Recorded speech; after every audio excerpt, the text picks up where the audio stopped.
Dia. Arestado ang isang hinihinalang sangkot sa online sexual abuse and exploitation of children matapos masakote sa entrapment operation ng pulisya sa Pulok 3, Barangay Tabacan, Iligan City, umaga Abril 2, 2026. Kinilala lamang sa alias na Ads, 30 anyos, ang suspect na residente ng nasabing lugar. Ayon sa ulat, isinagawa ang operasyon bandang alas 7 ng umaga ng Iligan City Police Office, Task Force Against OSAIC, sa bisa ng warrant to search, seize, and examine computer data.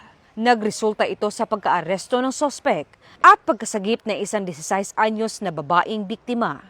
Natukoy rin ang isa pang individual na isang 20 anyos na lalaki na ginamit bilang minor de edad sa mga materyales. Nasamsam sa operasyon ng isang laptop, isang flash drive, at 2 mobile phones na pinaniniwala ang ginamit sa krimen.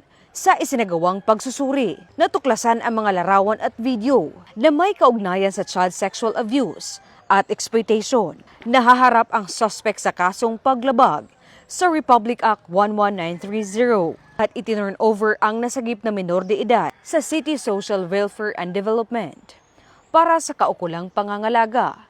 Kasalukuyang nasa kustodiya na ng Iligan City Station 4 ang suspect para sa kaukulang disposisyon at pagsasampa ng kaso. Mula dito sa inyong higalang pulis, Regional Office 10 Public Information Office.